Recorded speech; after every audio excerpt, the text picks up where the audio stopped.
PG, we normally start the show at 7 o'clock. What happened, dude? Yeah, so I'm at the gym, and again, I'm not a hero for that. A lot of people go to the gym. I'm at the gym, working out. I even cut my cardio short. Plenty of time to get in the booth, get set up. I've got a very technical setup here at the PG headquarters, and so I placed my order to Jimmy John's through the Jimmy John's app, which is a wonderful invention, by the way, because then I just go through the line. I quickly pick up my sandwich. I go home. I've got time to eat it. I even would have had time to shower, which is just something crazy to think about. But I get to the window and they say, yeah, it'll be just a second, man. We're out of bread. We're Jimmy John's. We're out of bread.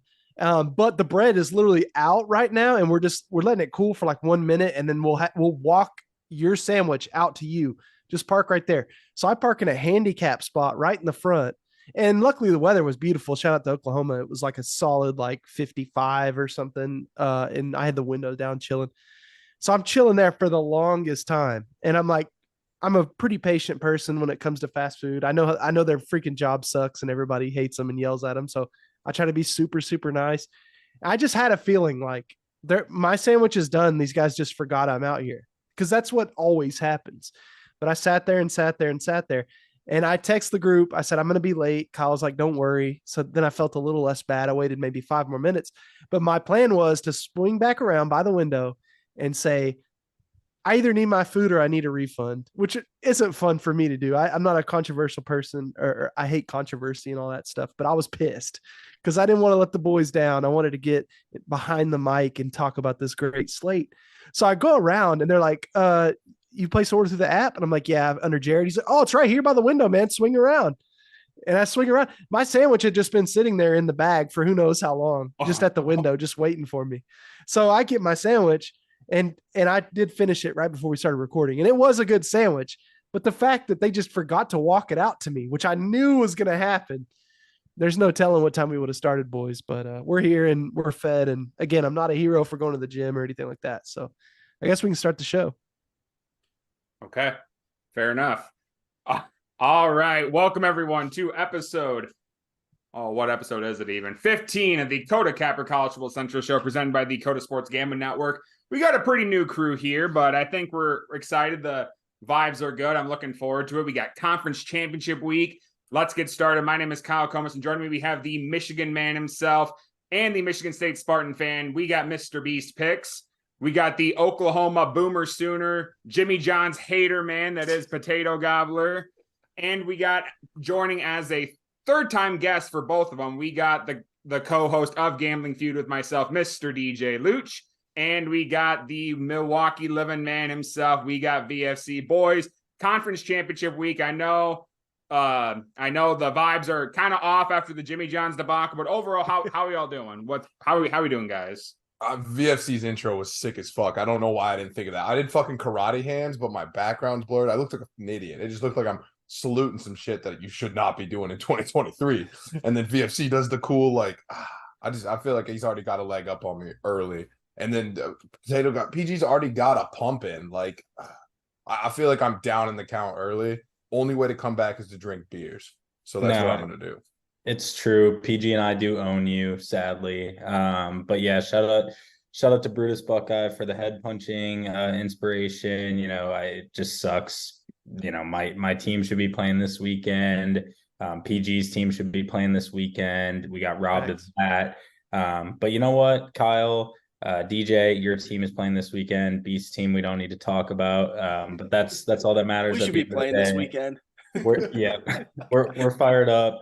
Vibes are high all around. It's the best weekend in college football, in my opinion. Best day in college football, in my opinion. Friday night right into Saturday. It's gonna be a great slate, Kyle. It's gonna be a great show. Can't wait. Yes, absolutely. And I don't know about you, DJ, but I know. So next year, if you don't know this, the Big Ten divisions are gone. I'm enjoying seeing Iowa win the Big Ten championship just one more time. I don't know about you, DJ. I'm just one more time we get to see him there, so I'm just gonna enjoy it. Yeah, I know a shitload of Iowa people that are going to the game solely because they believe this is the last Big Ten championship Iowa will be a part of. And like they know Iowa's going to get slapped, most likely, like 98% of the time, maybe 99. So they're just going because they're like, dude, we're never going to see Iowa ever play again. Because once you get rid of the conferences, Iowa really thrived in the muck and grossness and awfulness of the Big Ten West. And with that gone, Iowa's just going to be another mid-tier school. So yeah, it's a big weekend for the Hawks. Absolutely. But all right, gentlemen, we got a lot of stuff to talk about here, a lot of different scenarios. We got a snake draft, we got a new segment coming up. Let's get started with the trivia question of the week. I asked the people that weren't on the show the trivia question. The only one that got it right was B-Russ, which, by the way, B-Russ might be the sharpest trivia mind at the network, and I don't know if it's much of a debate. So just take that for what it's I heard worth. biggest nerd at the network. Yeah, he Googles. I can actually confirm he Googles all of the answers. So that's why. B-Russ cheating allegations on the show is not what I expected, but B-Russ, U of M, same thing. Yeah. The shake hands meme. Yeah, there you go. Yeah, that's exactly it. So we got a lot of stuff to talk about. So I'm going to keep the trivia question pretty basic and simple. Let's see how much you've been paying attention to college football this year. So just a basic question. This season, what wide receiver is leading the NCAA in receiving yards? Total receiving yards. That's your trivia question. Is what wide receiver is leading the NCAA in total receiving yards? I'll give you time to think about it really quick while I do our ad read. The Kota Capper Collegeville Central Show is sponsored by Better Edge. Better Edge is a social betting marketplace that is legal in 45 different states and operates like a marketplace. How does that work? Let me give you an example. Let's use the Georgia-Alabama SEC championship game being played this weekend. One person on the platform likes Georgia money line. They place $10 on that line. Another person on the platform likes Alabama money line, and they place $10 on that line. Boom, you now got an exchange because it's person to person and not person to sportsbook. That's what makes it legal in 45 different states. And the cool thing about Better Edge that not a lot of sportsbooks, in fact, I don't think any sportsbooks do. If you don't like the line, you can create your own line. And if someone's on the opposite side of you, that's the line you get. And, a lot of sportsbooks you'll go to, you'll have spreads of maybe greater than minus 100, plus 100, really, really juiced. That's not that way at Better Edge. It's always minus 100, plus 100. You get such a higher payback for the users. They have competitions such as Battle Royale, Survivor, Chasers. It keeps things competitive, just like a DraftKings or a FanDuel. And the other really cool thing about it is it incorporates social media. So people can go on the platform, post their picks, their followers can fade them or ride with them, whatever they choose. We like Better Edge at the network. Go to their website, www.betteredge.com. Use promo code Kyle, DJ, Beast, Play Me, Corey, Thomas, just any of those promo codes. You get $20 added to your account. I mean, you deposit money, you get money back. It's that simple. They also have a promo going right now where if you go on the app and all you got to do is win one bet, you will receive a free Better Edge hat. So we love that here at the network, www.betteredge.com. All right, gentlemen. So again, just a simple, basic question. Of the wide receivers this year, who is leading college football in total receiving yards? A lot of good wide receivers this year, but there's only one that's leading overall. We'll see what you guys think. Nobody ever wants to go first in this, so I'm just going to have to choose somebody. DJ. Yep, I'll do it. I'll sacrifice because I'm always the worst at these. I feel like the obvious answer is Marvin Harrison, so I'm not doing the obvious answer. The real answer is probably some weird receiver from some mid-major school that only nerds know about. So I'm gonna go with that Adoku guy or whatever the hell dude from Washington. Odunze. Yep, that's the one. That's the guy. Yeah. I'm going with him because he seems like he's really good. Just based off plays I've watched of him. Okay, sounds good. PG, who do you think it is? I was going to go with him too, so I'll just stick with it.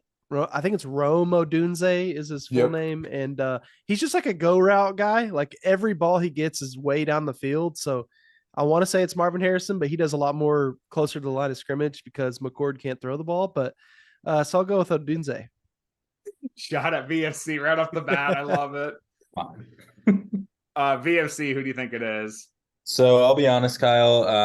I kind of thought that was who it was, but I couldn't remember his name, didn't know how to pronounce it, anything like that. So what I was going to do is I was going to pivot and go to someone else because of the fact that I didn't remember his name. So I am going to go with Malik Neighbors from LSU. I'm rocking the LSU shirt right now. Jaden Daniels is not the Heisman, but I'm going to go Malik Neighbors. I know he's up there, but I don't think he's first, but I'm going to go Malik Neighbors. Okay, sounds good. And Beast, wrap it up. Who do you think it is? I was gonna go Dunze, but I think just so we have one on the board, because we're putting this a collective effort at this point. I think we have to do Marvin Harrison Jr. in there. Thank you, Beast. Don't know where he falls in there, but we got to get one out of our 4 True hero. guesses on the board there. So we're gonna do that. Okay. Sounds good. So this wide receiver has total yards this season 1,526, and one of you is correct, and it is Malik Neighbors. Wow. 100% Google. That That's is Googled not it. true. I was here's what happened. I mean, I've been following Malik Neighbors all year, but today OSU posted a thing saying that Marvin Harrison was a finalist for the Blentnikoff Award, and people were saying it was going to go to Odunze or Neighbors, probably not Marvin. And I was like, it's probably one of them. And so there it is, Malik Neighbors. Let's go, baby. That was Let's clutch. go. That was clutch. I think he's had a really huge last couple games as well, which is He had that one game where he had like 230 yards in the first half or something. It was ridiculous. He's very, very good. Odunze is second to him, and then Troy Franklin from Oregon is right behind him at 3, and then Marvin Harrison Jr. is somewhere in the top 10, I believe. So F stock going down, gonna fall to the Vikes. we'll see. But no, very, very good VFC. That's a one. And I'm not saying this to be me and being serious. When was the last time you got a trivia question right? I'm pretty sure I've gotten one right that you texted recently. I think it was the Lamar Jackson Heisman question. Yeah, I did get that one right. True. But again, I just seen a stat on that like the day before. So yeah, I'm kind of cooking lately. I might be like 2 for 2 in my last. Seems pretty convenient. Yeah. These stats keep popping up right on your page. I know, man. I'm in touch. What can I say? Sharp. All right, boys. Well, really quick before we dive into the snake draft here, I want to talk about Week 13, and I also want to bring up some college football playoff scenarios. But let's start with Week 13 really quick. Anything kind of stand out to you? Anything you really want to talk about? VFC, I feel like there's something you wanna discuss. We'll start with you. No, I honestly didn't even know there was college football on last weekend. So shout out to whoever won or lost. It doesn't really matter at the end of the day, as long as both teams have fun. No, I mean, the obvious thing was Michigan beating Ohio State. It was honestly a great game of football. Both teams looked very, very good. I thought Ryan Day coached a great game. People calling for his head are idiots. I do think Kyle McCord is probably going to get forced out of Ohio State, whether that's the right or wrong choice. Don't know. We will see who they can get in to replace him, but he is the vibe surrounding him in Columbus is very, very, very bad. People forget Jim Harbaugh was like 0-1,000,000 against Ohio State until the past 3 years, and we had to cut Ryan Day a little slack. This offense wasn't anything crazy special outside of the receiving core and Trevion Henderson. But again, thought it was a great game. Michigan looked good. I still don't necessarily know how they're the favorites to win the national championship this year. I think Georgia is a much better team, but I guess when you take into account that Georgia has to play Bama this weekend and genuinely has a chance of not even getting in the playoffs, that's probably where those odds come from. But yeah, I don't know. I'm really interested to see how Michigan fares in the playoffs because they did look good. They didn't make any mistakes. And as long as they can do that, I think their defense can carry them a long way. And they can run the ball on almost anyone. OSU has just seen it a lot and game plan for it. So really interested to see how it pans out. But yeah, that was my takeaway from last week.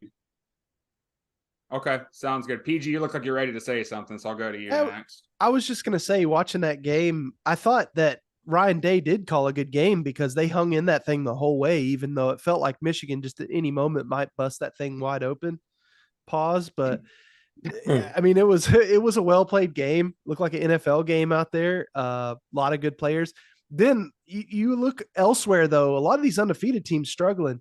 Nobody watched this game, but Georgia only beat Georgia Tech by 8 points. Georgia Tech is very bad at football, and obviously it's a rivalry or whatever, so things kind of go out the window. But still, it's I don't know, man. And then you got Washington. They beat Washington State at home by 3. Washington's not playing their best ball right now. And then Florida State, now they did end up beating Florida by 5 on the road, but that game was close for a large part of it. And then Alabama, 4th and goal from the 31, throws a 360 no scope into the corner of the end zone. And of course, he comes down with it, and Alabama wins it. I mean, yeah, it was a pretty chaotic weekend, and none of the like top tier teams exactly played their best game. So be really interested to see how they roll into championship weekend here. Yeah, absolutely well said. I'll go next. I had a couple notes. I kind of wanted to kind of go off of what VFC said. I think the main difference between Michigan and Ohio State, I think it was head to head pretty much the entire, like they were pretty even the entire way. The only difference is JJ McCarthy did nothing wrong. Like he made no mistakes. Kyle McCord made 2 mistakes. That ultimately was the difference in that game. So that's kind of the point I wanted to make there. The other point I had is I don't think enough people appreciate how good of a football team Oregon is right now. Like they played some of the best teams in the Pac-12 and made them look like fools this year. They beat Utah in Salt Lake City by 29 points. They beat USC by 9. I know Colorado's not good. They beat the piss out of Colorado by 36. They played a really talented Oregon State team in Eugene and beat them by 24. Like this Oregon team is absolutely rocking right now. So obviously with Jordan Travis out, he's not winning the Heisman. I got to find a new Heisman. You know, we talked about Jaden Daniels a little bit. If Bo Nix has another 300+ yard game in the Pac-12 championship, I think it's his to lose. So I mean, absolutely. Jaden Daniels is not playing this weekend. Bo Nix is. Jaden Daniels looked fine last weekend, above average. Yeah, you're right. It's his to lose. He's like minus 180 right now. Yeah. Well, and Oregon was the one team I didn't bring up, Kyle, as far as top teams not playing well, because they did play well. And they've been rolling, like you said. Defensively is really where they've made their strides, too. They're just shutting everybody down. Yeah. Yep, absolutely. So that's just kind of the point I want to take. We talk all the time about, like, Georgia, Alabama, Michigan, Texas, all these teams. Oregon deserves a lot more respect than what they're getting right now. Because, like I said, if Bo Nix puts up like another 300+ yard game against Washington, I don't see any reason at all why Jaden Daniels or any other QB you can think of should win it over him. So just real quick, I think this may be the year that a Big Ten team or a Pac-12 team wins their playoff matchup too, man. These teams are stacked. Michigan looks awesome. Oregon looks awesome. Washington has looked good at points in time, but I think if they get in, I don't know. But I love what I see from Oregon. Absolutely. Beast, we'll go to you. Anything really stand out to you week 13? Well, I think the biggest thing, and we've said this in other years, so it's not like this year's completely isolated, but I think it really emphasized it this year is like, this would have been the perfect year to have the 12-team playoff. Yep.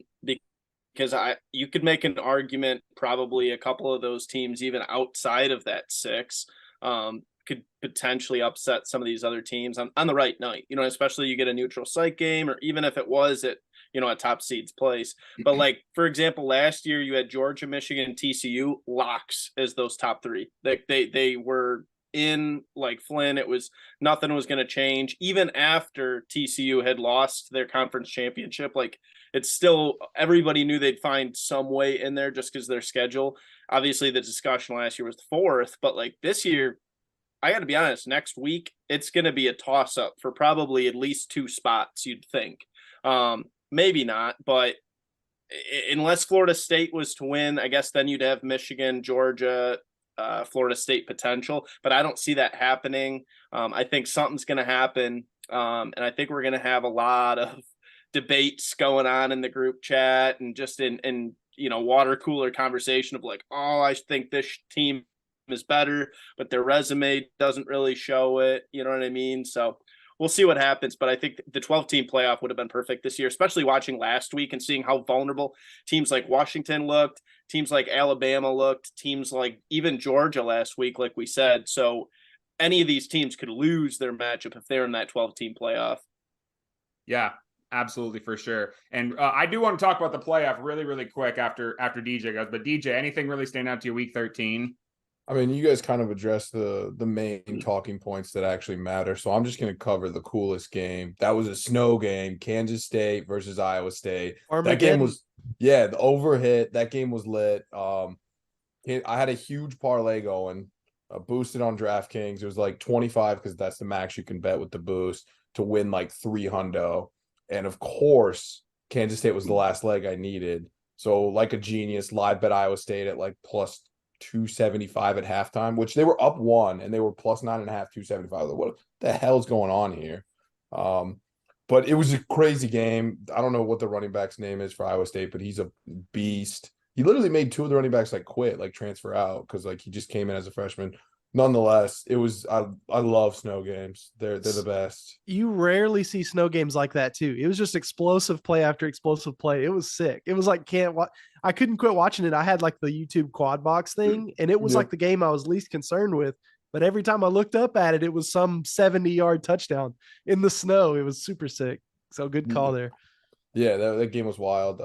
Because the last snow game I remember is the one where the Patriots only threw it twice. Oh my God. And they found a way to win against the Bills. And this was the complete opposite. This was actually a good football game. Yeah.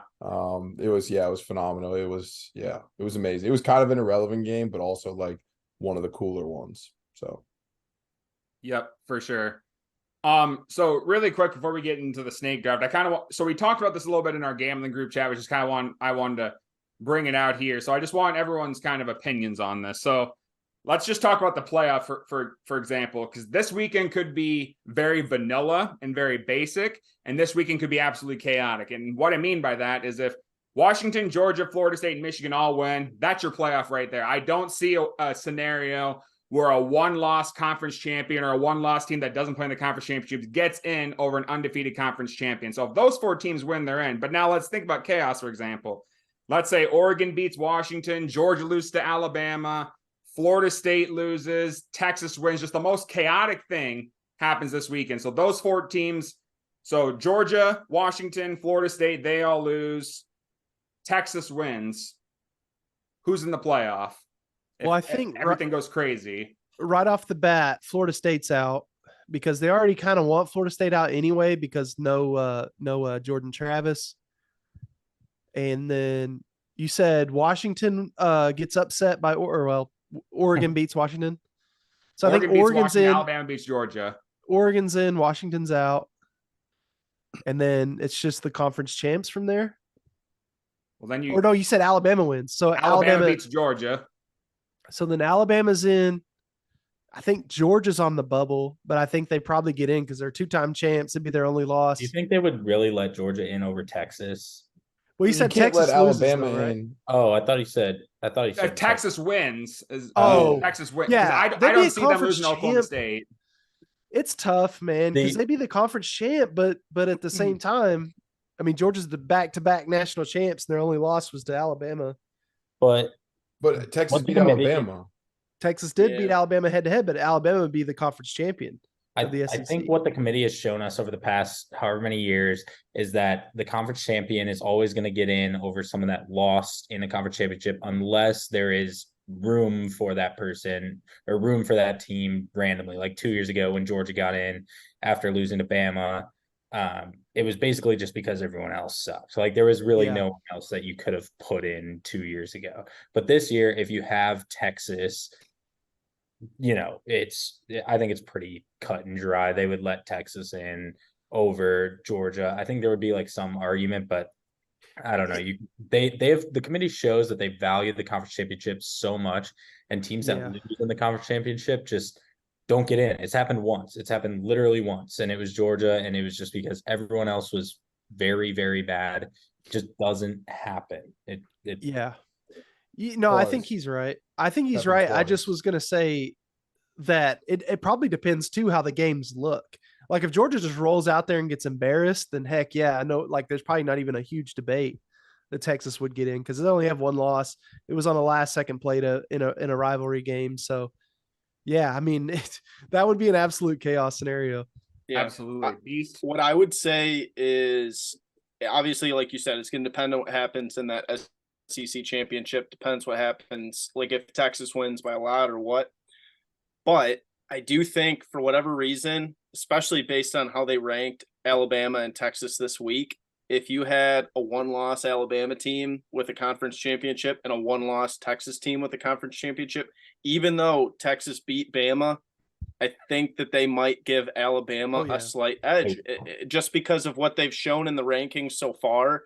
They've been kind of disrespectful to Texas, to be honest, and I hate saying that word, but like they kind of have. They really, Texas has been quite an afterthought ever since they lost to Oklahoma. I think there has been a little bit of an afterthought. But I mean, that game was right down to the wire. I mean, and that's a rivalry game. Like, how much can you blame Texas? But if I had to guess, if all that chaos happens, I think what would happen is you'd have Michigan 1. I mean, that would be including that they win. Michigan 1, Oregon 2, probably Bama 3, Georgia 4 is what I would go. But does that mean that's what's going to happen? I don't know. But I think they actually might include both Georgia and Bama just because, you know what, that's just what they do. They think the SEC is top tier, and it kind of is. So well, and I was just going to say too, to Beast's point, and I don't know what that would do, to be honest, but you're thinking about Georgia's number 1 right now. You would have to be dropping them from 1 all the way down to like 5, and then Texas would have to jump a bunch of teams up to 4. I don't know. But see, here's the other issue. Well, I guess in that case, Michigan would be 1. I know that the committee would not want to set it up where it's an immediate rematch of Alabama and Georgia. So they would have to try and avoid that as well. But Texas would have to jump so far, and Georgia would have to fall from 1, like ironclad number 1. If Michigan couldn't take 1 from them this week, when Georgia struggled with Georgia Tech and Michigan won their biggest test of the year, I mean, it was close, but they looked like the better team. If they're not going to jump them now, then like Georgia's the number 1 team, like no matter what. So it'd just be crazy to see them go from 1 to 5 or 6. I don't know. For sure. Yeah. Deej, any thoughts? I mean, you guys kind of really broke that down really well. I mean, there's not much else to say. I mean, they love Bama, they love Georgia, they love the SEC. Michigan clearly is a slam dunk to get in. Yeah, I mean, it'll be interesting, and I'm sure, like Beast mentioned, a lot of teams will have a reasonable gripe or like a reason to be like, dude, we should have gotten in. Especially like if Texas doesn't get in and Alabama wins, and it's like, okay, we beat them, we have 1 loss. Their only loss is to us. They're clearly like, just thank God they're not Texas A&M fans, or they would do some weird dance cheer about they would how probably they should march be. on the Capitol. Yeah. Run it back. Seeing a 1-loss Texas team not get in would, I mean, as an OU fan, sure, I would probably chuckle about it, but that would be crazy to see them finally put a good season together. And it happens to be the 1 year where there's 4 teams that just have a way better argument to get in than them. I mean, it'd be fun to see like unfold.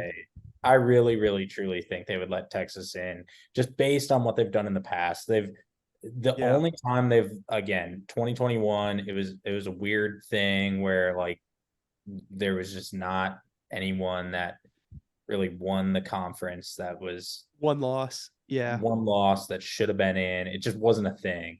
And that's the only time we've had teams lose in conference championship weekend and get left out for. There's a stat. Somebody may know it, but I think that there's never been a 1-loss Power 5 conference champ that's gotten left out. Yeah. I could be wrong. I think that's probably right. They would be the first one. Actually, I think, unless I'm tripping, OSU in 2018, but their 1 loss was to Purdue by 31. So, but did they play in the championship game? Yeah, they beat Northwestern in 2018. Okay. Yeah, but like they barely beat them. Their 1 loss was to Purdue by 31. So that was the Rondell Moore game. Rondell Moore, that's right. Now, speaking of them, just really quick before we get to the snake draft, I know you guys mentioned a lot of different teams, and I'm not saying it should be this way or it shouldn't be this way. All that chaos happened. So again, just really quick to run it by you. Florida State loses, Alabama beats Georgia, Texas wins, and Oregon beats Washington. Is there any scenario in your guys' mind where Ohio State makes its way into the playoff? No, just because they're not playing. That's just like, even if they were to lose this weekend. We've seen the committee give the edge to the team that's not playing versus the team that loses. What would have to happen is, doesn't matter. Pac-12 doesn't matter. Florida State would have to lose. Texas would have to lose, and Georgia would have to get blown out. Yeah. Bad. Embarrassed. That would be the only way. But we've seen the committee do this before. Again, like I'm pretty sure 2018 Bama didn't play in the Yep. conference championship, and they left Ohio State out, a one-loss conference champ Ohio State out, and let Bama in, which ended up being the right decision. I agree, but like we've seen this before. They kind of, for whatever reason, would rather you have one loss and not play in the conference championship than lose in the conference championship. They do not like Yeah. losing conference Well, championships. I wonder, that was the year, if I'm not mistaken, Bama, their only loss was to LSU, and LSU was obviously like the cream of the crop that year. So I don't know if they just had a better argument for like, well, Bama's only losses to this team, and that's why they didn't play in the SEC championship game. But Yeah. I That mean, might have been yeah, 2019, but yeah, exactly. Was that the year UCF went undefeated and claimed to be Yes. Yep. It national champ? was. Yep. Fake Uh, national champions. No, Oh. no, it wasn't. That was the year Alabama. that was the year before. didn't play in the Earlier, SEC yeah. championship. That was a different year. The last thing I'll say on that about Ohio State is that they like their one loss is a very quality loss in the eyes of the committee. They also have two really good wins in the eyes of the committee in Notre Dame and Penn State. For whatever reason, I don't think they look as good as those wins did before, but the committee does really highly value Ohio State. I mean, they were the number 2 team in the country going into this weekend. That says something. Again, I think Georgia would have to get blown out and the cards would just have to fall every right way for Ohio State. I do think there's a path. I just think it's like a 1% chance of it happening. Sure. Okay. Yep. Sounds good. No, that was really good conversation. I'm glad we kind of had that. I like that we kind of transitioned from the group chat here because I really wanted to kind of repeat that for the people. But gentlemen, if we're ready, let's get right to it. Let's go to the conference championship snake draft. So we got 5 guys in the panel. That means we're going to have 25 different picks given to you. We love that. Every person in the panel must take a full game spread, a full game over under, a money line, all via our friends at Better Edge, a team total, and a first half total. Kind of limited on plays this week because we only got 10 conference championship games. I don't think there's a lineup for Army Navy yet. I don't know that for a fact, but if there was, these guys are also eligible for that because we're not going to have a show next week. So really quick, let's go through our standings. And I tell you what, boys, Mr. Action Junkie had a freaking week last week. 5-0 plus 18.24 units. Corey finished second, 3-2. And then Thomas finished third with 2-3 minus 4.85 units. And VFC, you are not alone, brother. I finished 0-5 minus 15 units. Honestly, kind of impressive how bad I was. But that's in the past now. We got a fresh snake draft ahead. So, I was talking with DJ earlier because we're so limited on plays. Like any other week, it's not as strategic because there's so many games and stuff. This week, you got to be pretty strategic because you're very limited on plays and teams that you can go for. So that's why I think strategy is definitely most important this week. We did do the order before the snake draft. Beast will be drafting number 1, followed by PG, myself, VFC will go 4, and then DJ will go 5, but DJ will have the back-to-back. He'll end round 1, start round 2, and we'll go all the way down the line. So, gentlemen, if we're ready, let's get this conference championship snake draft started. Beast, you have the number 1 overall pick. Where are you going? All right. Out of strategy, I'm going to take Texas team total over 35.5. That's where I'm going, man. Just got to take it because I know some other guys on the panel are probably looking at them. That was my play. So Wow. Stealing Sniped. already. What'd you get for a line for that there, Beastie? Minus 110. All right. Yeah, that's a good play. I like that a lot. I think it's one to take. We'll get into that game probably more, but I think Texas is going to run Oklahoma State out of there. They kind of have to for committee reasons. Mm-hmm. They kind of need to run the score up. Absolutely. Nope, that's a good pick. And yeah, you just stole one from PG. I don't know if I had that on my board as well. I don't know if VFC or D did, but that was on my board as well. So that was a good strategy pick there. But okay, sounds good. Well, PG might have to pivot a little bit, but he is up now, taking the second overall pick. Where are you going? Yeah, I'm pivoting now. And I'm looking at my first half lines. I'm looking at everything. I've got it wide open. So I just talked about Texas. I think I'll go Texas first half minus 7.5. It's minus 105 right now because it's not a great football number. Obviously, would love that at 7. But Texas, man, they've got to impress to get the committee to somehow make an argument to put them in. But they're kind of looking, they're behind right now. So Got to score a bunch of points. So let's go Texas minus 7.5 first half. Okay.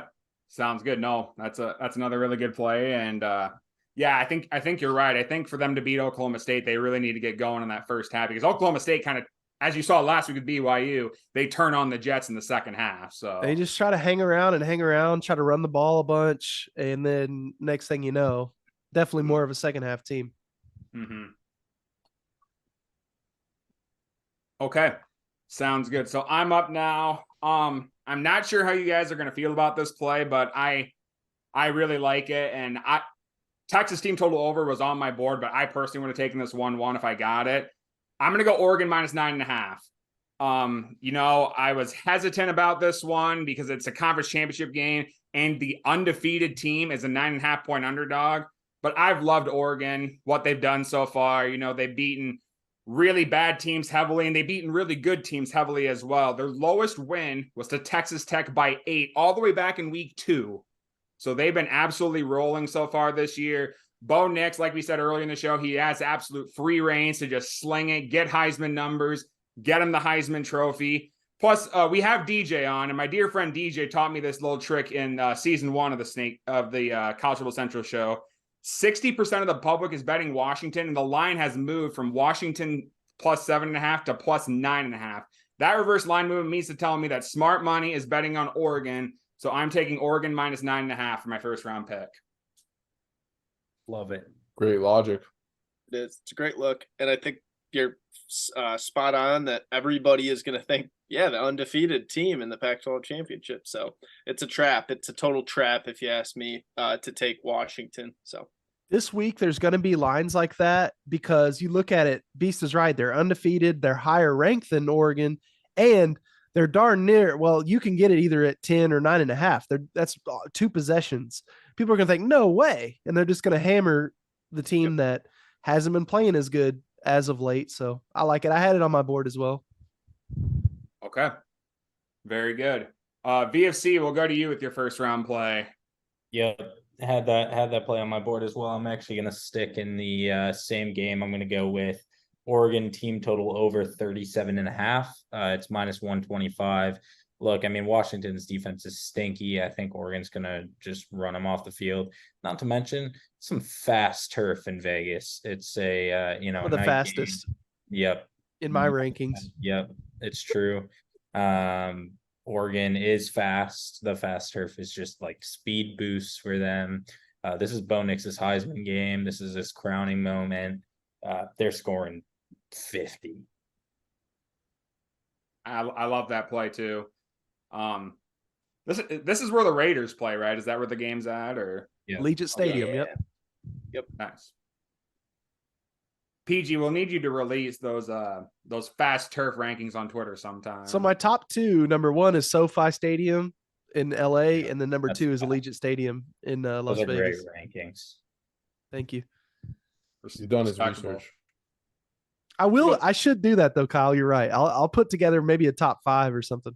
Yeah. PG, can I ask where Lucas Oil ranks on your list? It's low. It is low. Saddened to announce it's low. It's a slow turf, man. It's a little thick. I don't know. Tough. Yeah. It's very low. Tough. The run heavy. And turf. it might just be because that's where the Colts play and they're not a fun team to watch. Yeah, and the Big Ten championship, and people forget that the turf actually got ripped up in the 2017 Big Ten championship. Yeah, never forget the guy that was trying to fix the turf with like you remember that the meme that came out where he was just I was there. I had boots on the ground. It was a nightmare. You got boots on the ground everywhere, though, is the thing. OSU played. That's the only reason. All right. Sounds good. Nope. Good play, VFC. DJ, you do have back-to-back here. We'll start with your first round play worth 5 units. I'm going to get wild with it. I have no idea what I'm doing. I can lose 1,000 units in one college football weekend, and I can win 1,000 the next. I'm just more lucky or really unlucky. So this is just straight hip fire. We're going team total. We're going the Iowa Hawkeyes under 6.5, dude. There's no way they score a touchdown. There's no way they score a touchdown. Like, even if there's bonus time at the end where Michigan's up like 40-0, there's just doesn't. Iowa might stumble upon a field goal or two, but that requires Michigan to make a mistake. Like Michigan has to fumble or throw a pick, which they don't do. They just run the ball and then throw well executed like passes. There's just no way this team can put up 7. So I'm gonna go with that. I believe it's -115. I'm not sure though. I can double check. I'll take your word for it. Because it's complicated. Because FanDuel offers 7.5 at like -150, something stupid like that. And then or DraftKings offers that. FanDuel offers 6.5 at like -115 or something close. Yeah, you're gonna choose your book when it's a team total in the first half. So that's Yeah. Yeah, So I'll so ride that's with fine. FanDuel. I'll go 7.5 at -150 just seems stupid. Like, come on. 7.5 is literally free money at this point. Like, if you want an investment firm, you don't need a hedge firm. Just bet all of your money on Iowa under 7.5 at -150 or -160, whatever it is. okay. Sounds good. And So- as Hawkeye fans, we can very well see that happening too. The thing is, I'm happy we're there. That's the ultimate There thing. you Is go. I'm happy we're there, and I know the outcome of the game is gonna be bad, but I'm happy we're there. Yeah, like I think Iowa's defense can keep it maybe close, but Iowa's offense isn't going to score. Like, it's just not possible. Like, something Yeah. would have to go horribly wrong. Yeah, there'd have on to be Michigan's. like a pick 6 or a bad Yep. fumble or something. Even like a pick that goes to the 10, like they're not scoring a touchdown. It's a Yeah, field like yeah. the best case scenario is a field goal. And no other team in the country thinks that way. But Iowa's like, oh, we got the ball on the 10, Yeah. first and goal. Yeah, we got a field goal here, boys. Let's Do you just not- run it a couple of times. Yeah. The only thing I thought about is if this is their last hurrah, they're going to pull out all these trick plays. They don't got But- no trick plays. Correct. Exactly. And they're so afraid to let the ball just put it in the air. They just don't want to do it because the other team could get it. So I mean, yeah. And this is the best I'm too scared to defense. take it. This is their best defense they'll see all year. They hands Yeah. down. They haven't really dude, they've been playing Rutgers, Northwestern, Purdue, Minnesota. Penn State's pretty They played good. Penn State and got Yeah. shut out. Penn State's Yeah, pretty exactly, good. exactly. They got shut out. Yeah, It's a exactly. rain game, but they still got shut out. And the Yeah. whiteout game too, but people don't talk about that. Yeah, But like people forget. this True, team true. can't score against the worst Big Ten West teams. Like Also, Big Ten West, these teams are not good and they cannot score. So we saw this game 2 years ago, basically the exact same matchup, Yep. and Iowa scored 3. So Yep. but- Yep. So is it only first half plays, or if you have a second half play, are you allowed to use that as well? So I have a second half play that's going to counteract what I just said, but I got a second half play that's a Sure. lock. that play is sharp. We've only done first half. Nobody's That's 'cause- thought about it. Second half plays the thing though. I don't It's know. just a half Yeah. play though. I mean, I'm good I with was it. gonna say they Allow it. don't offer it This until is a now, sick so play. we'll allow it. We'll allow Okay, it. yeah, go ahead then. It's a all sick right. So play. The people need to hear it. completely counterintuitive to what I just said and the rant I just went on, but we're going with the first half play. Second, it's actually second half. Iowa Hawkeyes over 0.5 -110. Yeah. Love it. It's They- so ugly. It's ridiculously offensive. Like -110 to score 1 point. Like a safety would actually cover here, which is insane. But kind of to the latter, I think the game gets out of hand quick and early.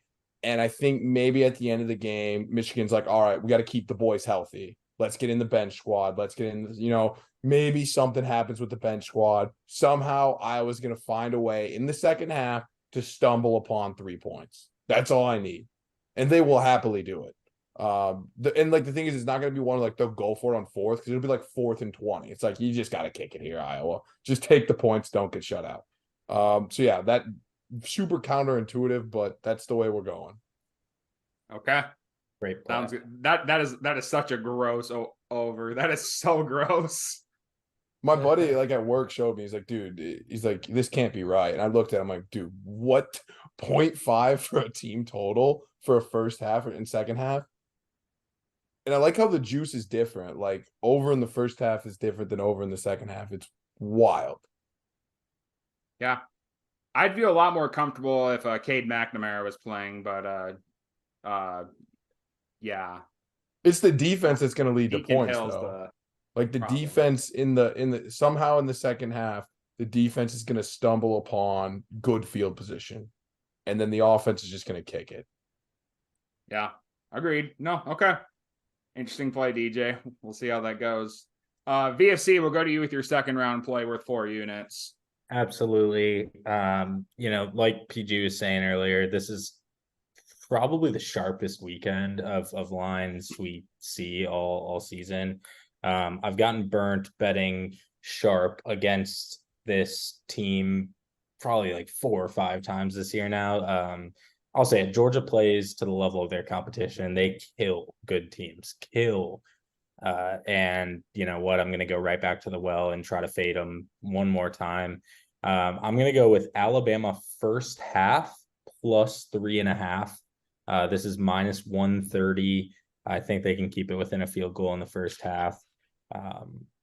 Really just, I don't know. I feel like Alabama, this line doesn't make a whole lot of sense. Georgia's been kind of killing good teams. Bama obviously should not have won last week. We'll see what happens, but I'm going to go Bama first half plus 3.5. Well, that's the second stolen play in the snake draft because that's exactly where I was going to go. Wow. So that's a great play. I love that play a lot too. And yeah, I think it's going to be a lot closer than people think in the first half. So I like that play a lot. Thank you, Kyle. God damn it. I got to pivot now. You know what? We're going to stay in the same game that I just drafted for Friday night. We're going to take the Washington, Oregon over 66.5. I see this game being an absolute shootout. You got, got Bo Nix on one side of the ball, Michael Penix on the other. You got 2 of the best wide receivers in the country in Romo Dunze and Troy Franklin. And these 2 teams are going to give up 30 plus points each way. I see this being an absolute shootout. Plus 80% of the public is on the under for this game. And I love fading the public because the public is a bunch of nobodies, numbskulls that know nothing about betting. They don't know ball.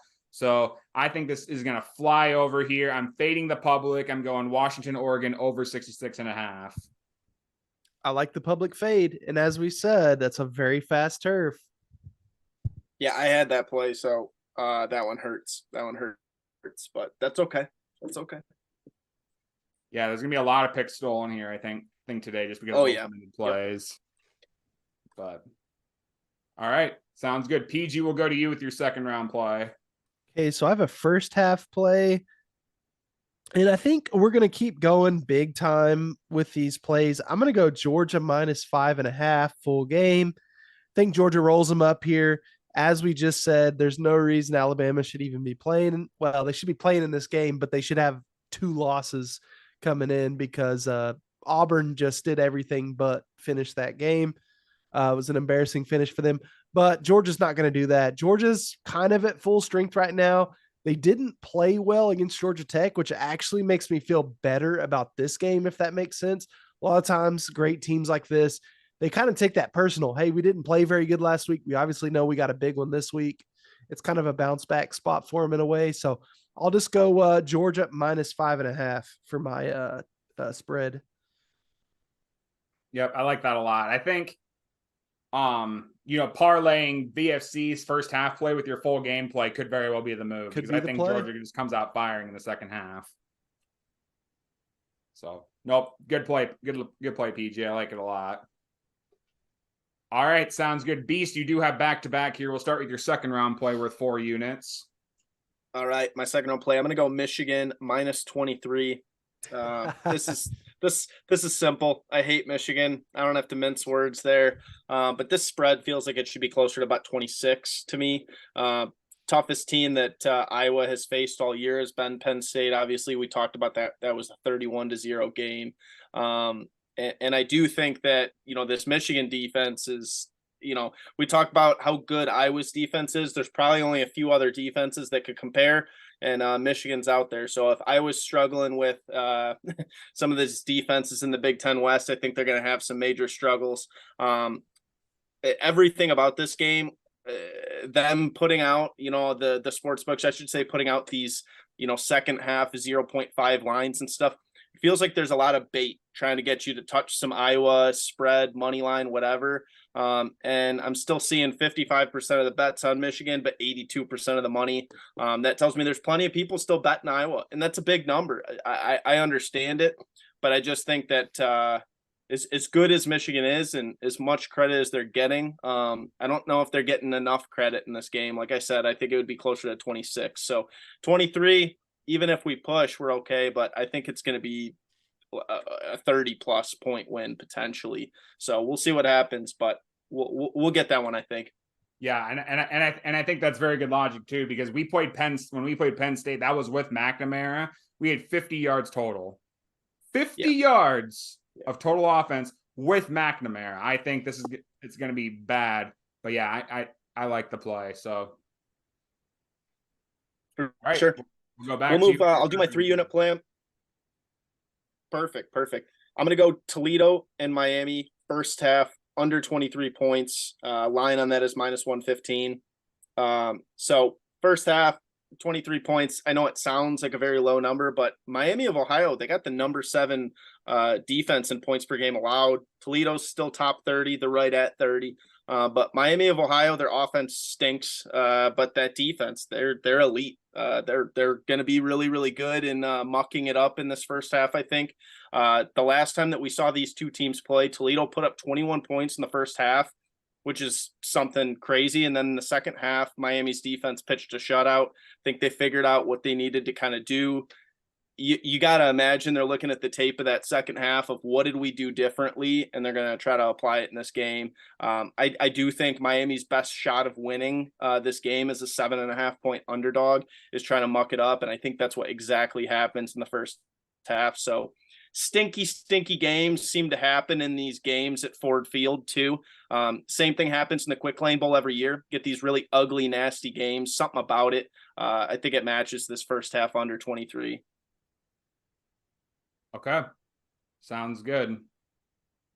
All right. My go, right, Kyle? You are good. I'm going to go with my money line play here. I'm going Boise.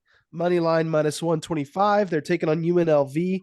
This is also an Allegiant Stadium for those that are interested in fast turf.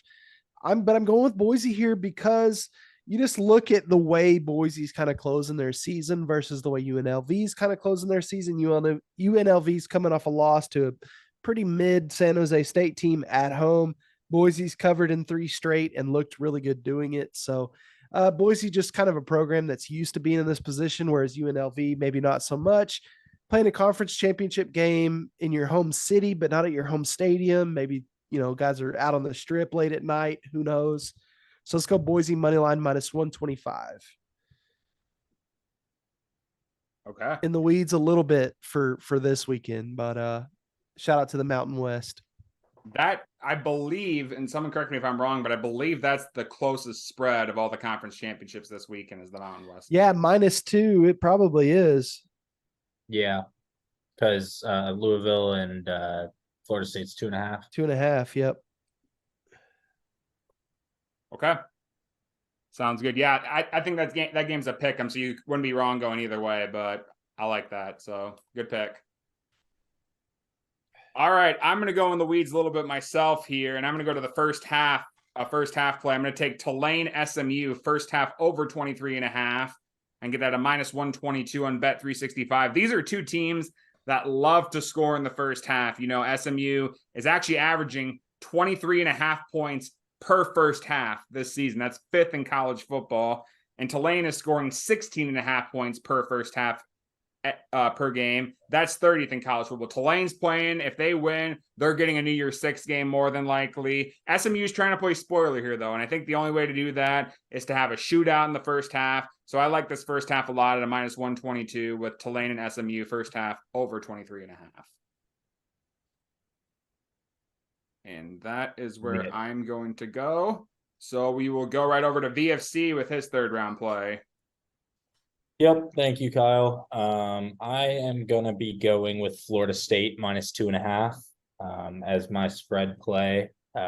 Look, I get it. No Jordan Travis. I'm kind of sad PG isn't here to hear this greatness of a play. I get it. No Jordan Travis. But look, Louisville has been bad on the road. When they're not at home, they have been bad. Just really not good. They've been playing very mid football recently. Florida State, I know they, just went into Florida and Florida's not that good, but still a tough game. They came out on top. They've shown they can win. I think that gives their new quarterback a little bit of confidence. Look, they're playing for the playoffs here. They really are. This is a massive, massive game for Florida State. They're still a very good team. Jordan Travis, made that team great, but I still think they're a very, very good team. And -2.5 here feels a little bit light. I think they win this thing by 3 or more, and that's going to be my play. It is -115, Kyle. Okay. Sounds good. Yeah, I like that play too, because that road maker that's backup, he's not bad. He's not good by any means. He's not a Jordan Travis good, but he's not bad by any means. But they're a good team, is my point. Right. And again, PG for your vision. I gave out Florida State -2.5. My thing is Louisville is bad on the road. Very, very bad. You can look at it. They have just not played good football on the road this year. And Florida State, I know it's a neutral site game, but it's still on the road. Florida State has shown they can win away from home. Jordan Travis made this a great team. I still think they're a very good team. I like it. And I have a little inside information on that game that apparently flights from Orlando to Charlotte are like $35. So tons of Florida State people are flying in there to see that their conference championship game. So love it. Wow, huge. Thank you. Yeah. Massive. You'll see a lot of garnet and gold in Charlotte. Wow, that's massive. That's huge. Big. Okay. Sounds good. Good play, VFC. DJ, you do a back-to-back plays here. We'll start with your third round play worth 3 units. Yeah. Tough one, but I'm gonna go. No one's used Tulane -4 for a full game spread, correct? Nope. Okay, we're gonna go with that. Again, don't love it. SMU's kind of been hot lately. I don't think Tulane's the same team they were last year, but Tulane's still really good. I don't know. -4 seems like a weird number. I hope they win and cover 4. That's really all the analysis I got. They're playing for a New Year's 6 game, so they ride the wave. Yeah. I mean, they got it, so it's a big game. And then for my next one, I'll save my money line.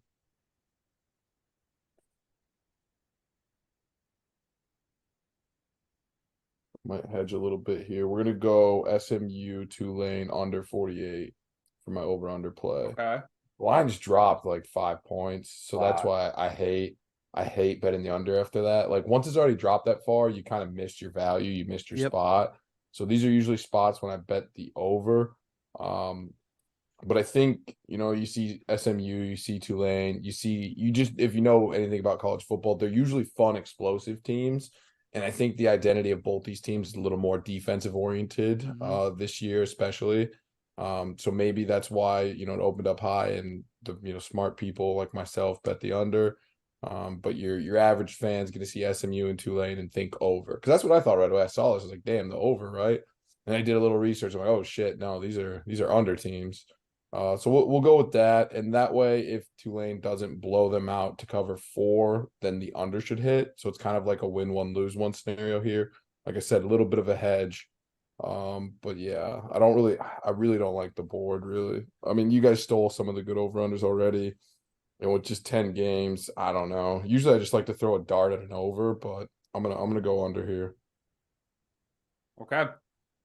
Sounds good. Okay, we'll move right along then. VFC, your 4th round play. Yeah, thank you, Kyle. I'm honored and blessed, and just feel great. Love the opportunity to take the hottest team in college football on the money line right now.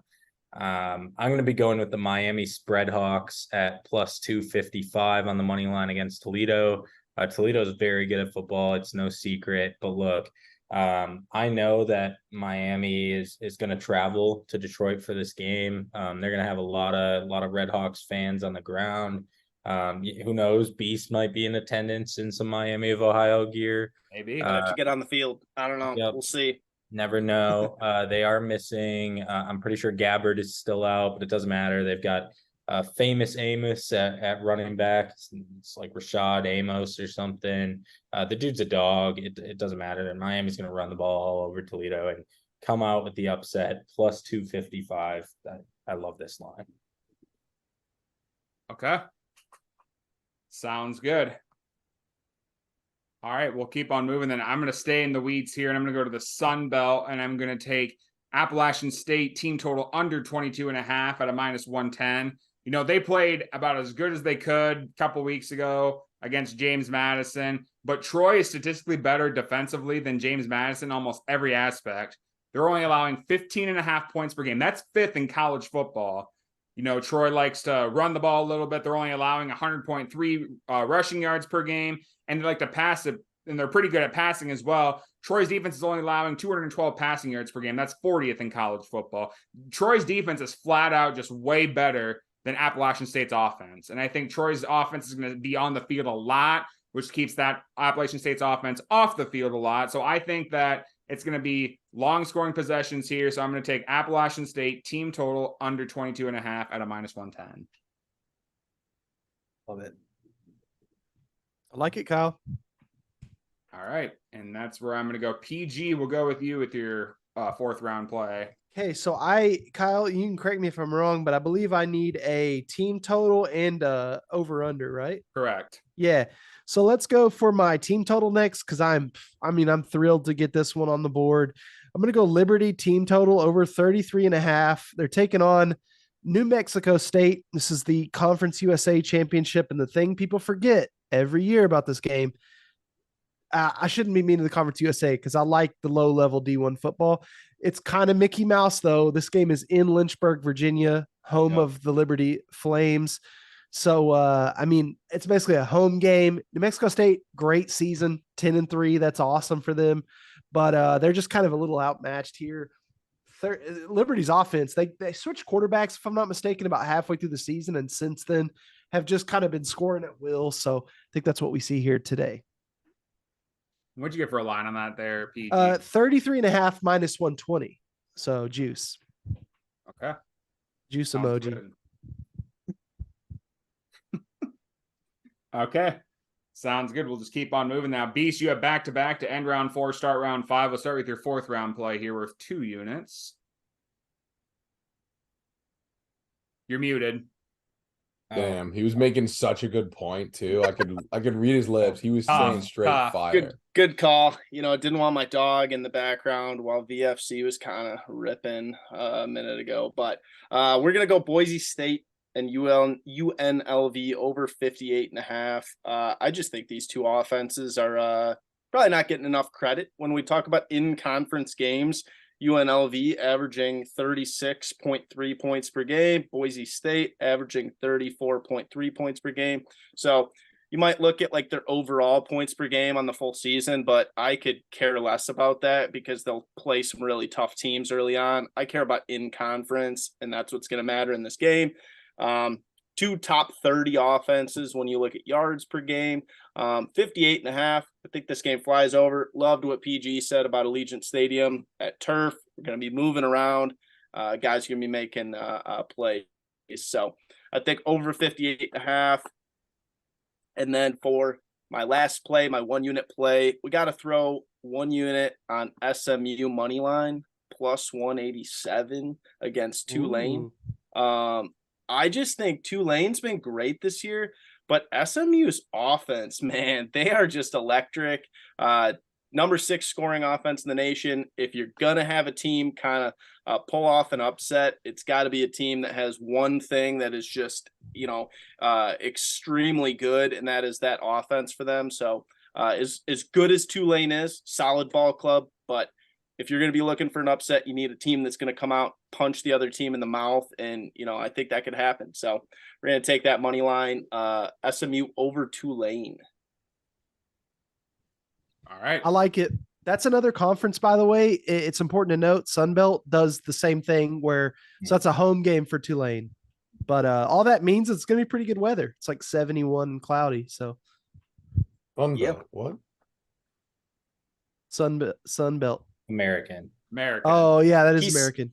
Yeah. Sorry. Yeah. I was like, I swear this But man was Sunbelt does just too. talking about SMU. No, I mean it's true. If you don't And know then- ball, just say it. But Yeah. I was like, how do you confuse the American with the Fun Belt? Like, come on, man. I mean, they're knows a both thing or two pretty about the fun. Fun Belt. I love the Fun Belt. The Fun Belt's amazing. They're both good. Fun Belt is America's conference of non-good conferences. not the American Conference. Not yeah. They're kind of like the Dallas Cowboys. Like everyone loves the Fun Belt. but they Largest don't sports ever- franchise in Yeah, the world. exactly. People forget. No, They don't that's ever U of win. M, man. U of M is the Dallas Cowboys. That's America's team. True. That's what they think. All right. Sounds good. Good picks there, Beast. PG, we'll go to you with your last play. Looks like you need a full game over under.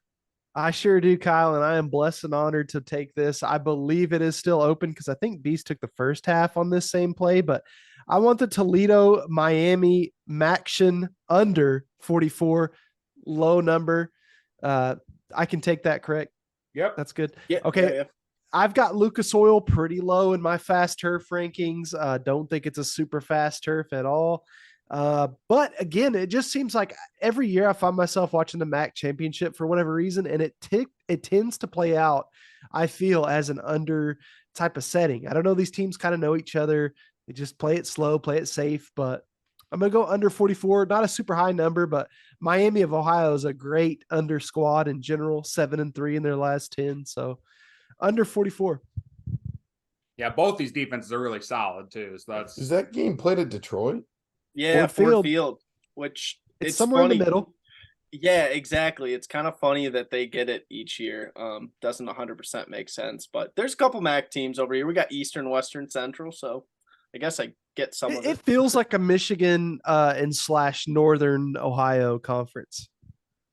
Yeah, that's probably does. fair. I don't know my Midwest geography though. That's going to be straight up real. No, but that's majority of the MAC. Honestly, that's it's like, kind that's of like a all good of the take. teams. Yeah, I didn't even think about like Bowling Green, Toledo, Miami of Ohio. Like that's a Hey. lot. Akron, From Kent like Rare- a Ohio. proximity standpoint, they have to have the closest proximity of any conference, right? oh for sure. For sure. Like as far as There's literally spread. like 6 teams in Ohio. I think they're the furthest all just team like west is Northern Illinois. they're all just like Probably, yeah. right on top of each other. Yeah. That's kind of wild. I never really thought about that. They probably I guess take that- buses to their games rather Yeah, than dude, like their travel planes. times have to be dope. Yeah. Like, I they think- just- Yeah. that's why they can play Tuesday games, right? Yeah, Yeah, there. that's probably right. I think I said this last time I was on, but Akron to Kent State is like 20 minutes. It's so close. That's nuts. and that Well- and that game sucks every year, I'm sure. Yeah. Yeah, no, well, and you know what? PG kind of mentioned like Ford Field for other games, and even like when you look at MAC games for other games, for whatever reason, you'll have a lot of MACtion overs. I don't know why, but every year the MAC championship feels like the total always comes up in the 40s. It almost, and it doesn't matter what teams are playing. Even like when you have good offenses in it, it just, I think last year, I think Ohio was in it and it was Yep. really bad. It just always seems to be that way. I don't think these teams play well in Ford Field, if that makes sense. It's It a doesn't- weird. Yeah, an NFL stadium for schools this small is super. It's already for Yeah, college yeah. teams usually a big, like it's just a weird place to play. And then you factor in the fact that, and shout out Detroit sports, but it's gonna be a quarter full at most. So then you're in Yeah. this huge stadium, this huge dome that's like a quarter way full. There's no crowd noise at all. It's a bring your own guts kind of game. So Yep. It's $10 for any end zone seat. They just do general admission, which is Hey. kind of cool. And they give out a lot of free tickets. Like through my work, I might be able to get free tickets. So, I mean, you're right. It's very much one of those games that, I'm going to go to it potentially because it's so cheap. But I would never pay, more than $20. So, And none of these teams have a dome. Like, I guess no college teams really play in a dome, like Syracuse, maybe. Syracuse Syracuse does. does. Idaho, shout out the Kibble Dome or the Kibby Dome. Kibby Dome. Yeah. There's no L. No. You But, and like, I most in of the teams- FCS. Yeah, UNI doesn't count because they suck. I only counting teams that are good. And I can roast them because I paid them a shitload of money for a degree. NDSU for FCS. Oh, They're yeah. good. FCS teams love domes, is what we're starting to figure out. True. FCS love Dome. But FBS really Hey. doesn't. Like, I can't think of a major school other than Syracuse that uses a dome. Well, think on that, DJ, and we'll I'm come gonna think back. on it. Yeah. Yeah, you think on it really quick. All right, so I'm gonna go next. I have a money line play. I hate to go against my guy PG, but I think the Mountain West championship game is gonna be either or. So I'm actually gonna fade him, and I'm gonna take UNLV money line to plus 134. This is a huge bounce back opportunity for the Rebels. You know, they ran into a buzzsaw earlier this year against Michigan, but otherwise they lost a 7-point loss to Fresno State, a 6-point loss to San Jose State. They're actually starting a freshman at QB, Jaden Mayava, and he's putting up pretty decent numbers for a freshman. You know, he's got 2,628 yards, 14 TDs, 6 INTs. I think a lot of the odd makers are kind of looking at UNLV's last game against San Jose State, and that's factoring a lot into it. But Boise State hasn't looked that great this year. I know they've kind of looked good down the stretch, 5 but losses. a lot of losses. And I think this is going to be just a pick 'em. So this isn't easy for me, which is why I had to be my 1 unit play, because I'm fine losing the unit on it, because I think either team could win. But I'm going to go UNLV money line at a plus 134. Love it. And that is Yeah. the route I'm going to go. And VFC will go to you. You need a full game over under, it looks like. Yep, and I genuinely can't believe this one's still on the board. This was my favorite play coming in. Don't really know why I left it for my 1 unit play, but that's okay. I am just so excited to take this over under, sit down, watch this game. I'm looking at Prairie View versus Florida A&M. What? This game is that's soaring. FCS, right? This game is soaring over 51.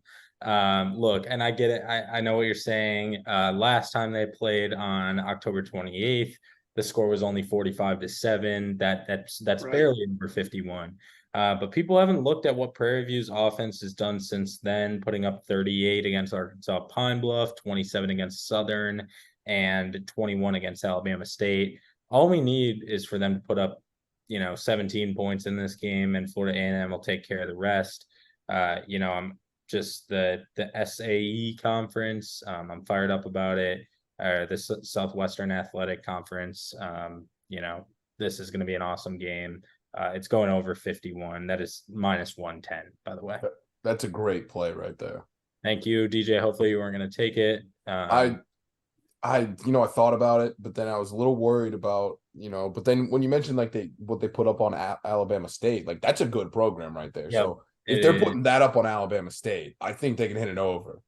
No, yep, it is. And again, couldn't believe you guys left this one on the board for me, but Well, got to take advantage.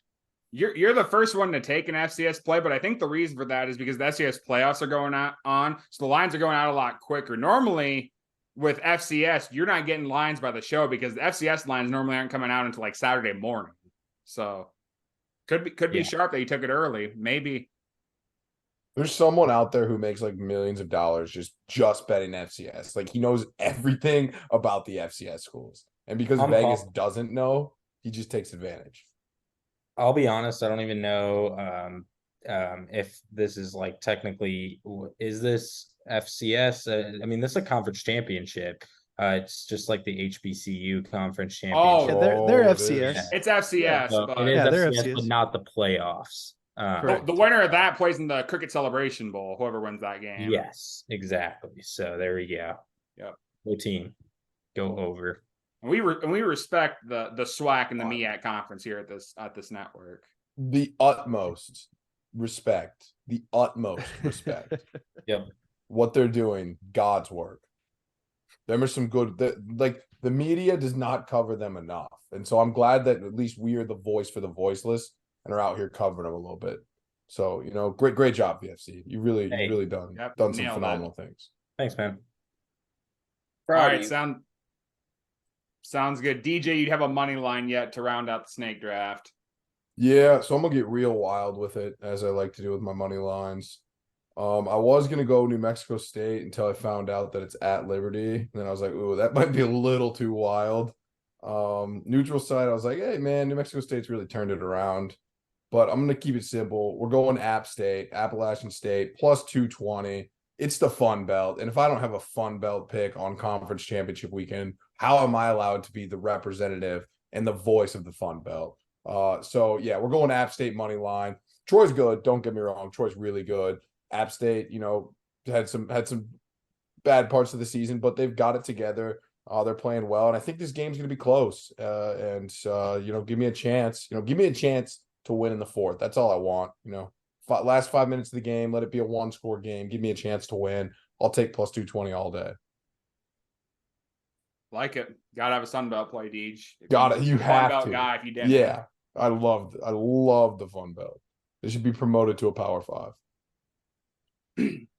All right, gentlemen, let's go through the teams really quick. We'll do honorable mentions, and then we'll go to our new segment before we do upsets and locks. Beast, Texas, team total over 33.5 at a -110. Michigan -23. Toledo, Miami, Ohio, first half under 23 at a -115. Boise State, UNLV over 58.5. SMU money line at a +187. PG, Texas, first half -7.5 at a -105. Georgia -5.5. Boise State money line at a -125. Liberty team total over 33.5 at a -120. And Toledo, Miami, Ohio under 44. Kyle, Oregon -9.5. Washington, Oregon over 66.5. Tulane, SMU first half over 23.5 at a -122. App State team total under 22.5 at a -110. And UNLV money line at a +134. VFC Oregon team total over 37.5 at a -125. Alabama first half +3.5 at a -130. Florida State -2.5. Miami, Ohio money line at a +255. And Prairie View and Florida A&M over 51. DJ Iowa team total under 6.5 at a -115. Iowa second half over 0.5 at a -110. Tulane -4. SMU, Tulane under 48, and App State money line to +220. I know we had a lot of picks taken, and we were kind of limited on games, but really quick, any honorable mentions? Beast, will start with you. Any honorable mentions you might have? The big one, obviously, was I was going to do the over-under in Oregon and Washington over 66. That one got stolen from me by my guy Kyle. But that's a good look. Didn't mind the first half look on that too. I believe it was right around 33 to 34. So like, let's just say you could get 33.5. You could probably get an over and hit that on a 34. Easily see that one too. So I liked that one a lot. Okay. PG, any honorable mentions you might have? Yeah, I was just looking at this, and I took the first half in this game, but I think Texas, you can still get it at 14. But mostly it's 14.5, but Texas for the full game -14.5. They really need to put on a show against Oklahoma State. It sounds like sour grapes because I'm an OU fan, but Oklahoma State's not very good. OU had no business losing to them. They had no business beating BYU last weekend. That was kind of sickening. But yeah, Texas, they've got to win big, and they've got the horses to do it. So I think Texas rolls. Okay, sounds good. Pretty much all my plays got taken. The only play I had, if somebody did take the Washington Oregon game, Liberty New Mexico over 54.5. Liberty scoring 40 points per game. I mean, that offense is absolutely rocking. New Mexico State, since they lost to UMass, they've scored 25 points per game. They're doing really well too. So I kind of like that as a look as well, the over in that game. VFC, any honorable mentions you might have? Maybe the MEAC championship or anything like that? Yeah, no, I'm gonna stay away from that. I think I also like Texas. PG brought up a very, very good point there. That this is a tryout for sure. Also, if you're gonna play Alabama on the spread, in my mind, you might as well play them on the money line. I think it's just decent value there. I'm not saying they're gonna win, but it's solid value. So those are my only two. Okay, sounds good. DJ, any honorable mentions you might have had? The only one I kind of liked is, and I agree that Texas is going to cover 14. I love Texas, but Texas is kind of a slow starter this year. Like they kind of, especially when they're playing teams that maybe they're not as hyped up for, which obviously it's the Big 12 championship. They should be hyped up. I kind of like Oklahoma State, either first quarter or first half spread. Oklahoma State's kind of a weird draw it out team where they're going to play slow in the first. There's a weird chance where it's kind of close in the first half and then Texas kind of pulls away dramatically in the second half. So I kind of like that, but not enough to actually throw it on my card. Okay, sounds good. Well, gentlemen, before we get to upsets and locks, we do a lot of betting talk on the show, obviously, because it's a betting YouTube show. But I want to do just pick 'em. When we were in school, I don't know about you guys, we were in school growing up. We always had like pick 'em contests in school. So we're going to do that here. We're going to do it for the conference championship. We're going to do it for every single bowl game. I'm going to name off the game, and you're just going to straight up give who you think's going to win, and then we'll have a win-loss record, and then whoever has the best win-loss record is the sharpest. But we're going to do it like rapid fire, and how that works is you're just going to say the winner. You're not going to give an explanation. You're just flat out just going to say the winner. Everybody does have a challenge flag, so if you want to hear somebody's reasoning behind maybe why they're going a certain direction, you can challenge them, and then they have to explain. But otherwise, we'll do just the winner. And just to keep things simple, let's just do the order of the snake draft, and we'll just do that every single time. So we'll go Beast will start, followed by PG, followed by me, followed by VFC, followed by DJ. So again, we'll do all 10 conference championship games. Just say the winner, no explanation. So if we're ready, let's get right to it. So Beast again, so we'll do that order every single time. Let's start off with the Conference USA Championship, New Mexico State and Liberty. I'm gonna go Liberty. Liberty. Liberty. Liberty. Liberty. Okay, Wow. so we get clean sweep there. The MAC Championship, Miami, Ohio, and Toledo. Toledo. Toledo. It's the Spread Hawks. Toledo. Okay, so everyone with VFC on Toledo. The Sun Belt Championship, Appalachian State and Troy. You know what? I'm gonna mix it up. I'm gonna go App State here. Going Troy at home. Yep, I'm going Troy as well. Troy at home. Love it. I have to go App State because that was my money line pick, right? Yeah. Pretty much. Okay. Hey, Yeah, I you felt know like I, what? I Yeah, felt it like was. I feel We like I got couldn't faith. say Troy there. Like it's kind of We got locked faith. in. Unemotional hedge more than anything. Yeah, I was like, do Troy, then you win one of them. Fucking genius. Yeah, right. Mountain West Championship, Boise State, UNLV. This is where it gets tricky, but I'm gonna go Boise State. I'm sticking with Boise State myself. Yep, I'm going to go against you guys. I'm going UNLV. I'm going Boise State. Las Vegas. Okay, so pretty split panel there. And finally, the last Group of 5 championship, the American Championship, SMU Tulane. All right, I gotta go Tulane here. Yeah, it's tough. I'm going Tulane as well at home. Yep. Playing for a Group of 5, or I can't explain, Tulane. I'm going Come SMU. on, Joe. Ooh. Green wave or whatever the hell the wave color is. Yeah, green. Absolutely. Yeah. Okay, sounds good. Okay, let's go to the Power 5 championships to round it out. Big 10 championship, Michigan, Iowa. That one's easy one. We're gonna go Michigan. Michigan Wolverines. Yeah, Michigan. I am honored to pick Michigan. Slam dunk, easy one, Iowa Hawkeyes. Nah, I'm playing. Whoa. Let's go Michigan. I'm going to challenge BFC. How are you honored to take Michigan? I was just saying, Ooh, like, that's a good one, Kyle. Iowa. I was trying Yeah. to lead it into people thinking I'm saying Iowa, so I was just saying I am honored to take Michigan. Yeah, you kind of stole my bit there because I was gonna say Iowa and then say I was just playing, Yeah. and then you did it, and I was like, well, I kind of ruined that. You're gonna have two guys pretending to take Iowa. I will say though, Kyle, I'm gonna have boots on the ground in Columbus this weekend for the Minnesota Ohio State basketball game on Sunday, but I was hoping to rock OSU gear for this weekend. That won't be happening. I will be rocking Iowa Hawkeye gear throughout Columbus all of Saturday. So All right, let's go. Breaking news. Wow. Let's go. Okay, Big 12 championship game, Texas, Oklahoma State. It's Texas. Sadly, Texas. Yep, sadly, Texas. Texas. Texas, Vince Young. Okay, sounds good.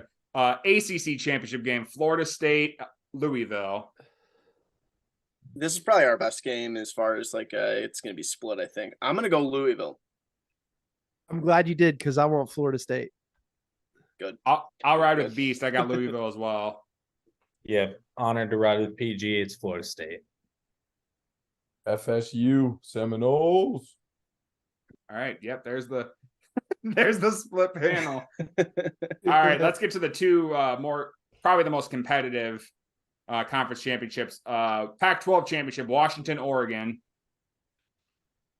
It's Oregon. It's Oregon. Yep, Oregon for me too. Oregon, Bo Nix, Heisman. Them Ducks. Okay, so we're clean sweep on the Ducks. And finally, to round it out, the SEC championship, Alabama, Georgia. I'm going Bama. Ooh. Go Dogs, Georgia. Georgia. Yeah. Oh, good. I'm also gonna go with Alabama. I was thinking in my mind, like, do I bark? And then you did it, and I was like, okay, we got one person to do it. That's good. But There's if we nothing go- better go than with the barking. no. Barking with the boys. Come on, No. Georgia. With them dogs. All right, sounds good. So we will keep track of that and see how everyone does, and then we'll do that for bowl games as well, and we'll keep a running total and see how everyone does. But all right, gentlemen, well, let's round out the show with upsets of the week and locks of the week. Upset of the week, you need to have an underdog of at least 7 points, and they must win outright to get you a win. Current standings right now, myself and Action are tied for the lead with 4. I did pick Kentucky over Louisville as my upset of the week last week to put me in a tie. Nice. Beast and Thomas tied for 3rd with 2. Corey has 1, PG has 0. VFC has 0. DJ does have 1, but now that you guys are on 3 shows, you guys will be moved into the standings. So just Let's make a fucking note go. there. So let's go through our upsets of the week. I'm really quick because the other 3 are gone and they told me their plays already. I'm just going to go through their plays really quick. Corey is taking Appalachian State over Troy as his upset of the week. Thomas is taking Iowa money line as his upset of the week over Michigan, and Action is taking Washington over Oregon as his upset of the week. So that's what the other 3 panelists are doing here. So let's go through our upsets of the week. And again, I should note this too. I forgot about this because we're so limited on games. Normally, it's at least a 7-point underdog. This week, it can be any underdog. So you can have an underdog of +1 if that was the case, and that would count. So just because we were so limited on games, I should have mentioned that any underdog is eligible for the upset of the week. So I should make note there. But DJ, we'll start with you. Again, I feel like I have to go App State. I chose them on the money line. It'd be wild to choose them and then not use them as my upset. So I'm all in. I believe they're the Mountaineers or some shit like that. Does anyone know? They are. Can anyone confirm? Yeah. Okay. Yeah. I'm all in on the Mountaineers this week. It's a black and gold for multiple reasons. Okay. The Hawkeyes are the other reason, in case you guys didn't understand. Sounds good. VFC, we'll go to you. What do you got for your upset of the week? Yeah, I'm gonna stick with it. I'm all in on Miami this weekend. We'll go with them. Okay. Sounds good. PG, we'll go to you now with your upset of the week. Yeah, somebody else had this one, but I want SMU +160. I think it was, I don't know. It's probably a couple people. Who knows? But It was Beast. The only thing I don't know about that game is I don't know if Stone is healthy, the starting quarterback for SMU. He got a little banged up, but Yeah. people forget OU beat this team earlier in the season, and here they are, a 9-win team, or 10-win team, excuse me. So, yeah. People do forget that. That's true.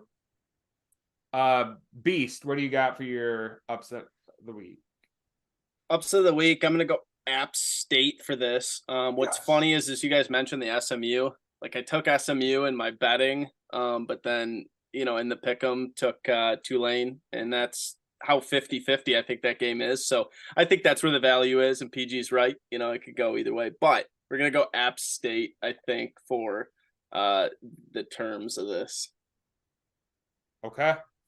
Sounds good. I said any underdog could do it, and I kind of went, you can call me a pussy or whatever. I took Louisville over Florida State.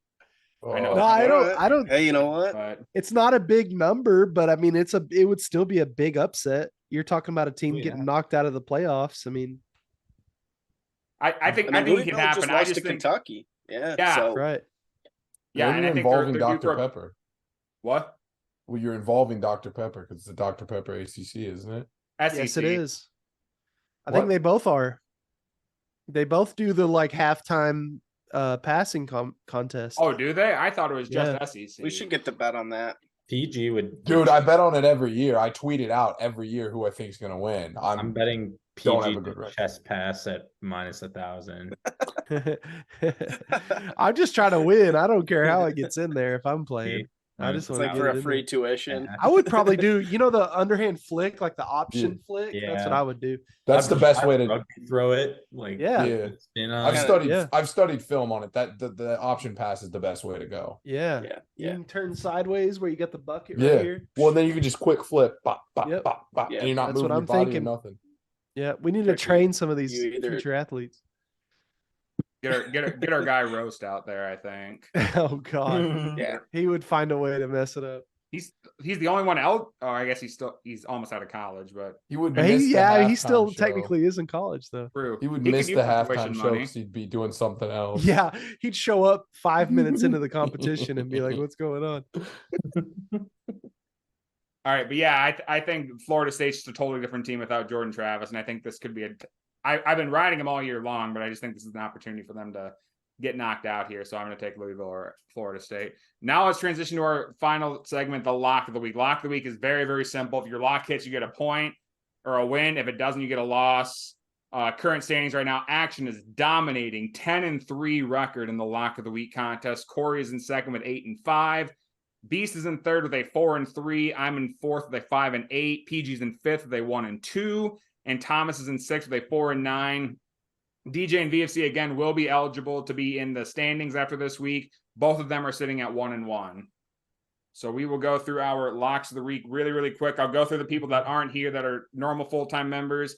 And I don't know what you guys are going to think about this. Corey is taking Iowa team total over 6.5 as his lock of the week.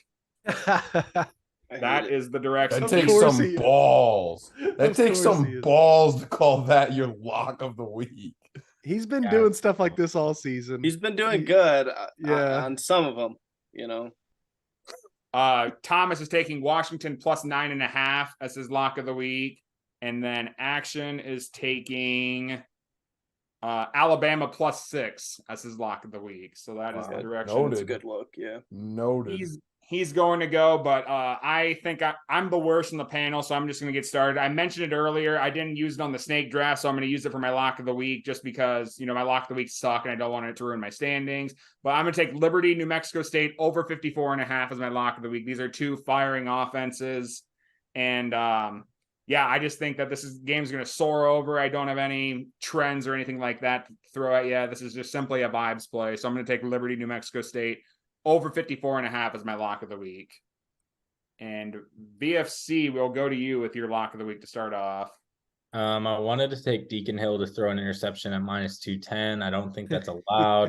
Here's what's going to happen. The ball's going to bounce off of someone's hands because he's going to throw it so hard and it's going to pop in the air and it's going to get picked off.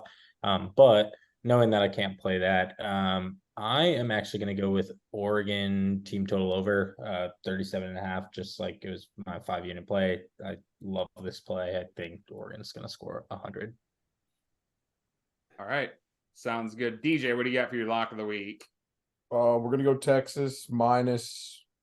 I only see 14.5. If I could get 14, that'd be nice. But I don't. Is it 14 on better? Minus It's 150. on. Yeah. Yeah, we go. Bovada's still showing 14, but Yep. everybody so else we're is gonna go off 14. the Bovada spread. We're gonna go 14 here. Because my lock of the week. And really, I've only had 2 locks of the week, and the only one I counted, I went 1-0. So really, I'm undefeated this season. About to go 2-0 here. I think PG made the best point. Texas needs to run up the score. They need to put on a clinic. And I don't know what the hell Oklahoma State's like. Dude, they lost. They got shit on by UCF.